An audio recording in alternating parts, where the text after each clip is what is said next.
We're doing part one of the walk on the north side, and I am starting out from my house. As you can see, my dilapidated home, and we're going to take a walk up to Hamdy's, as I call him. His name's not really Hamdy anymore, that was the previous owners. But we're going to take the walk that I have taken many a times in the evening to get beer. Get beer or cigarettes or play a number. Tonight I'm just getting one beer, playing one number with cigarettes.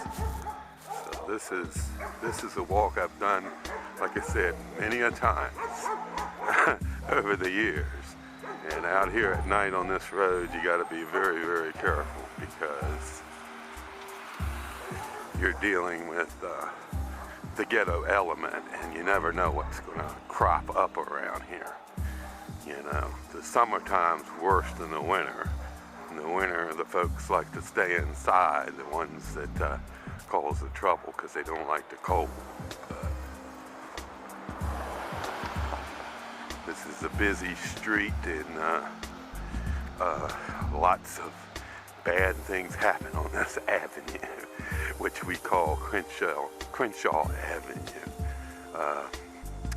My mother's, you know, where I live right now is my grandmother's house. Her husband built that house in 1948 when it was still country out here. And if you look at the houses here that you see, these houses were mostly built back in the middle to late 80s. All of this used to be just a wooded area, and it was real country-like out here, very rural, until Preston built all these houses like this one here. Preston was the builder. He just tore up all the land here and built all these damn houses. And when they were first built, everything was pretty much white. It was people starting out buying their first home. And then slowly, by the late 80s and early 90s and onward, those folks moved on to bigger and better things, and that's when the black folks started moving in. Most of them are okay, but as I said, around the apartments that are in this neighborhood, that's where most of the trouble derives. You know, most of the black folks that own these homes, you know, they're just like you and me, and they take care of stuff and don't act up and do things, but you do have some of them mixed in those homes that do just like the folks at the apartments. So it's really hit or miss around here. Now we're entering what is called Azalea Avenue, and this is the main thoroughfare in this neighborhood in the north side. It goes all the way to Laburnum Avenue before it ends. Of course, the latter part of it is called Carolina Avenue, but it's really just Azalea Avenue, and they changed the name for the last part of the road. Now I'm walking up by the old black cemetery. A lot of black folks buried here. This cemetery was ramshackle shape for many, many years until like probably the late 80s, early 90s, when the church started taking care of it. So now it's pretty well kept. And they have someone, the first person buried here was buried here like I think in the late 1800s, early 1900s. Allume les bougies et le souhait pour quelque sont en droit de prodige pour être. Ceci est un don de celui de vos amis humbles. This is the infamous Raceway Express. This used to be a 7-Eleven till the late 80s when things went down around here.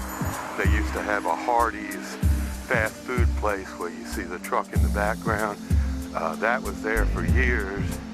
Then it became another place, and then they tore it down finally. It sat here empty for like 20 years before they tore it down. And now it's gone, but the remnants are still there, as you can see. And now I'm entering what I affectionately call a Hamdies. I don't know if you'll let me shoot video in there, so I probably won't, so we'll turn it off for that. But anyway, just to give you a little taste of my little daily treks. Alright, we're on the walk back from Hamdies, and it's kind of getting dark out here, but it's not too dangerous yet. I sometimes come up here at 9 or 10 o'clock at night, and I have one hand on my knife and one hand. If I had a gun, I'd have one hand on my gun. This neighborhood, you just never know. Usually it's, you know, if you're careful, it's pretty safe, but you just gotta watch your back around here.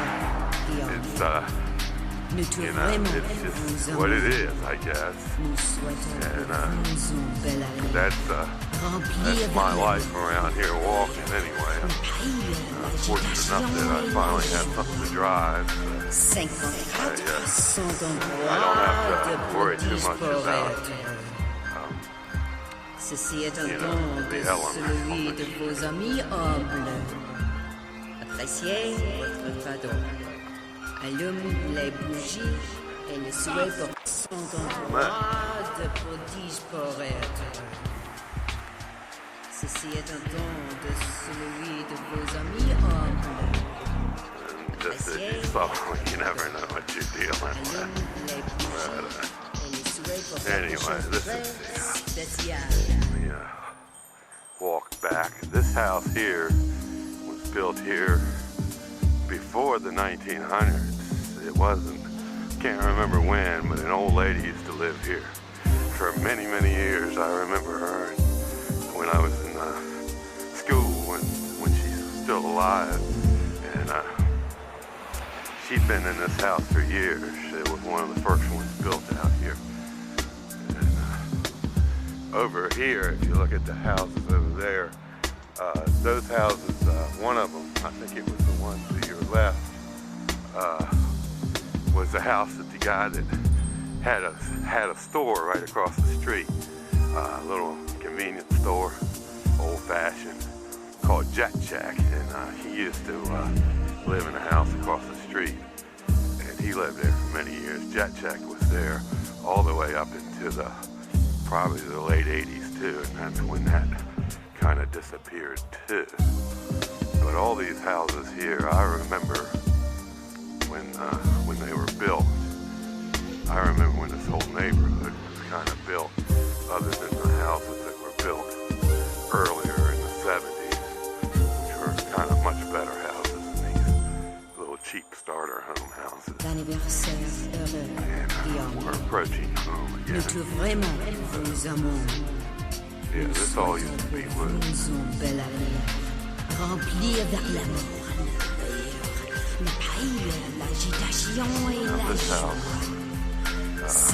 house was one of the first built here in 1900.